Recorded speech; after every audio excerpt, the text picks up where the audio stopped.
নিয়মসমূহ তন্ত্ৰমন্ত্ৰ সফল প্ৰয়োগৰ বাবে অত্যন্ত প্ৰয়োজনীয়। এই 6টি কৰ্মৰ নিজ নিজ বিধি, দেৱতা, দিশ, তিথি, বাৰ আৰু সময় অনুসৰণ কৰাটো বাধ্যতামূলক। তন্ত্ৰশাস্ত্ৰ অনুসৰি সৎকৰ্ম হৈছে 6 প্ৰকাৰৰ তান্ত্ৰিক কাৰ্য। ইয়াৰ উদ্দেশ্য হ'ল বিভিন্ন মানসিক, সামাজিক বা আধ্যাত্মিক প্ৰভাৱ সৃষ্টি কৰা। এই 6টি কৰ্ম আৰু তৎ সংলগ্ন নিয়মসমূহ হৈছে সৎকৰ্মৰ 6টি প্ৰধান বিভাগ। 1. শান্তি কৰ্ম, দুশ্মন বা বিপদৰ পৰা মুক্তি, মানসিক শান্তিৰ বাবে। ইয়াৰ দেৱী হ'ল ৰতি, দিশ বা দিশা হ'ল পূৰ্ব, তিথি হ'ল শুক্লপক্ষ, বাৰটো হ'ল সোমবাৰ আৰু ঋতু হ'ল বসন্ত। অৰ্থাৎ আপুনি শান্তি কৰ্ম কৰিবলৈ হ'লে, শান্তি কৰ্মৰ মন্ত্ৰতন্ত্ৰ কৰিবলৈ হ'লে আপুনি দেৱী ৰতিক পূজা কৰিব লাগিব। পূৰ্ব দিশত বা পূব দিশত বহি কামটো কৰিব লাগিব। তিথি হ'ল শুক্লপক্ষ তিথিত কৰিব লাগিব আৰু বাৰ হ'ল সোমবাৰ। আৰু 2 নম্বৰ হ'ল বশীকৰণ। কোনো ব্যক্তিক নিজৰ অধীনত আনি প্ৰভাৱিত কৰাটোকে বশীকৰণ বুলি কোৱা হয়। ইয়াৰ দেৱী হ'ল বাণী, দিশ হ'ল উত্তৰ অৰ্থাৎ উত্তৰ দিশলৈ মুখ কৰি বহি আপুনি তন্ত্ৰ মন্ত্ৰ বা যন্ত্ৰ বনাব লাগিব। তিথি হ'ল শুক্লা পঞ্চমী, বাৰ হ'ল বুধবাৰ আৰু ঋতু হ'ল গ্ৰীষ্ম। 3 নম্বৰ হ'ল স্তম্ভন, কাৰোবাক স্থিৰ কৰি দিয়া, কাৰ্যক্ষমতা হ্ৰাস কৰা, তাকে স্তম্ভন বুলি কয়। ইয়াৰ দেৱী হ'ল ৰমা, দিশা হ'ল পশ্চিম, তিথি হ'ল কৃষ্ণা অষ্টমী, বাৰ হ'ল শুক্ৰবাৰ আৰু ঋতু বৰ্ষা। 4 নম্বৰ হ'ল বিদেশন, দুজনৰ মাজত বিবাদ সৃষ্টি কৰাটোকে বিদেশন বুলি কয়। ইয়াৰ দেৱী হ'ল জ্যেষ্ঠা, দিশ হ'ল দক্ষিণ, তিথি হ'ল কৃষ্ণা চতুৰ্দশী, বাৰ হ'ল শনিবাৰ আৰু ঋতু হ'ল শৰৎ। 5 নম্বৰ হ'ল উচ্চাটন, কোনো ব্যক্তিক বা শক্তিক দূৰ কৰি দিয়া বা আঁতৰাই পঠিওৱাটোকে উচ্চাটন বুলি কয়। ইয়াৰ দেৱী হ'ল দুৰ্গা, দিশা হ'ল বা দিশ হ'ল আগ্নেয়, তিথি হ'ল অমাৱস্যা, বাৰ হ'ল সোমবাৰ আৰু ঋতু হ'ল হেমন্ত। আৰু আটাইতকৈ লাষ্টত আছে 6 নম্বৰ মাৰণ কৰ্ম। শত্ৰুক ধ্বংস কৰা বা ক্ষতি কৰাৰ উদ্দেশ্যে মাৰণ কৰ্ম কৰা হয় বা একেবাৰে মাৰি পেলাবলৈ, মৃত্যু ঘটাবলৈ মাৰণ কৰ্ম কৰা হয়।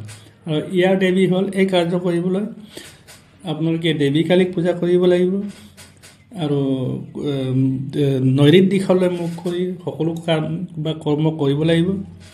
আৰু তিথি হ'ল অমাৱস্যা, বাৰ হ'ল শনিবাৰ আৰু ঋতু হ'ল শীত। এই কৰ্মবোৰ যে এতিয়া যেনিবা আপুনি শান্তি কৰ্ম কৰিবলৈ বিচাৰিছে, শান্তি কৰ্ম কৰিবলৈ বিচাৰোঁতে কাৰোবাৰ যেনিবা বেমাৰৰ তন্ত্ৰ মন্ত্ৰ প্ৰয়োগ কৰি বেমাৰ ভাল কৰিব বিচাৰিছে, মানসিক অশান্তি হৈ আছিলে শান্তি আনি দিবলৈ বিচাৰিছে, ঘৰুৱা অশান্তি হৈ আছিলে ঘৰুৱা শান্তিৰ বাবে আপুনি মন্ত্ৰতন্ত্ৰ কৰিব, তেতিয়া আপোনালোকে দেৱী ৰতিক পূজা কৰিব লাগিব আৰু পূব দিশলৈ বহি কৰিব লাগিব শুক্লপক্ষত, সোমবাৰে বসন্ত ঋতুত, তেতিয়াহে তন্ত্ৰমন্ত্ৰই কাম দিব। আৰু যদি বশীকৰণ কৰিলে আপোনালোকে বাণী দেৱীক পূজা কৰিব লাগিব আৰু সকলোবোৰ কৰ্ম উত্তৰ দিশলৈ মুখ কৰি বহি বা থিয় হৈ কৰিব লাগিব শুক্লা পঞ্চমীত আৰু বুধবাৰে গ্ৰীষ্ম ঋতুত আপোনালোকে কৰিব লাগিব। আৰু স্তম্ভন কাৰ্যকৰ্ম কৰিবলৈ হ'লে আপোনালোকে ৰমা দেৱীক পূজা কৰিব লাগিব। পশ্চিম দিশলৈ আপোনালোকে মুখ কৰি কৰ্মবোৰ কৰিব লাগিব আৰু কৰ্মটো কৰিব লাগিব কৃষ্ণা অষ্টমীত, শুক্ৰবাৰে বৰ্ষা ঋতুত। আৰু বিদেশন বা যদি কাৰোবাৰ মাজত কাজিয়া সৃষ্টি বা বিবাদ সৃষ্টি বা বিচ্ছেদ কৰাব লগা হয়, তেতিয়া আপোনালোকে জ্যেষ্ঠা দেৱীক পূজা কৰিব লাগিব আৰু দক্ষিণ দিশলৈ মুখ কৰি সকলো কৰ্ম কৰিব লাগিব কৃষ্ণাৰ চতুৰ্দশী তিথিত।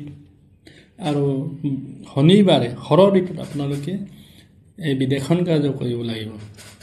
আৰু উচ্চাটন মানে হ'ল কোনো ব্যক্তি বা শক্তিক দূৰ কৰি দিয়ে।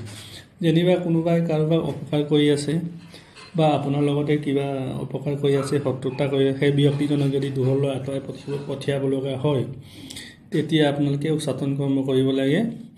আৰু তাৰ বাবে আপোনালোকে দেৱী দুৰ্গাক পূজা কৰিব লাগিব আগ্নেয় দিশলৈ মুখ কৰি। আৰু উচ্চাটন যিকোনো কৰ্ম আপোনালোকে অমাৱস্যা দিনাহে কৰিব লাগিব। আৰু বাৰটো হ'ল সোমবাৰ আৰু ঋতু হ'ল শৰৎ। আৰু কাৰোবাক যদি মাৰিবলৈ বা কাৰোবাৰ মৃত্যু ঘটাবলৈ যদি আপোনালোকে মন্ত্ৰতন্ত্ৰ কৰে তেতিয়াহ'লে আপোনালোকে দেৱী কালীক পূজা কৰিব লাগিব আৰু সকলো কৰ্ম নৈৰিত দিশলৈ মুখ কৰি বহি বা থিয় হৈ কৰিব লাগিব। একমাত্ৰ অমাৱস্যা তিথিতহে মাৰণ কৰ্ম আপোনালোকে কৰিব পাৰে আৰু অমাৱস্যাৰ শনিবাৰ আৰু শীত ঋতুত আপোনালোকে এই মাৰণ কৰ্ম কৰিব পাৰে।